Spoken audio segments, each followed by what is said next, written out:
Je vous souhaite une heureuse année. Et si au-delà de la formule, eh bien, il y avait un programme.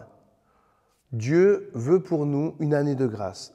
Nous allons le voir avec 2 Timothée au chapitre 1, verset 6.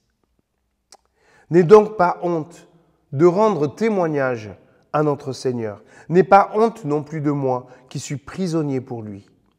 Au contraire, accepte de souffrir avec moi pour la bonne nouvelle en comptant sur la force que Dieu nous donne. C'est lui qui nous a sauvés et qui nous a appelés à être son peuple. Non à cause de nos bonnes actions, mais à cause de son propre plan, de sa grâce. Il nous a accordé cette grâce par Jésus-Christ, avant tous les temps, mais il nous l'a manifestée maintenant par l'apparition de notre Sauveur Jésus-Christ. C'est lui qui a mis fin au pouvoir de la mort et qui, par la bonne nouvelle, a révélé la vie immortelle. Paul parle à Timothée de 4 temps. Avant la création du monde, Dieu avait déjà le projet d'envoyer Jésus. 2e temps, la venue de Jésus, que nous venons de fêter à Noël.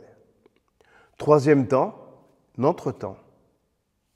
Et le 4e, le temps où sa victoire sera pleinement révélée lorsqu'il reviendra. Pour Paul et Timothée, et peut-être pour nous, notre propre temps n'est pas facile. Paul est en prison à cause de son témoignage. Paul invite Timothée d'accepter de souffrir pour l'annonce de la bonne nouvelle. Pourquoi souffrir? À cause de la puissance de la bonne nouvelle. La mort est vaincue. Il nous a sauvés et nous faisons désormais partie de son peuple. Voilà notre fierté. Voilà ce pourquoi nous sommes prêts à souffrir.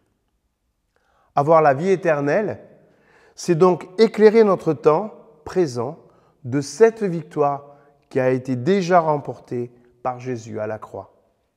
Pourtant, à cause de cette annonce même, Paul est mis en prison et Timothée souffre de la persécution. Mais voilà, la victoire a été anticipée à la création et a été remportée à la croix. Vivre un combat dont on connaît déjà l'issue. Voilà notre part. Une souffrance, mais pas désespérée. C'est cela la vie chrétienne.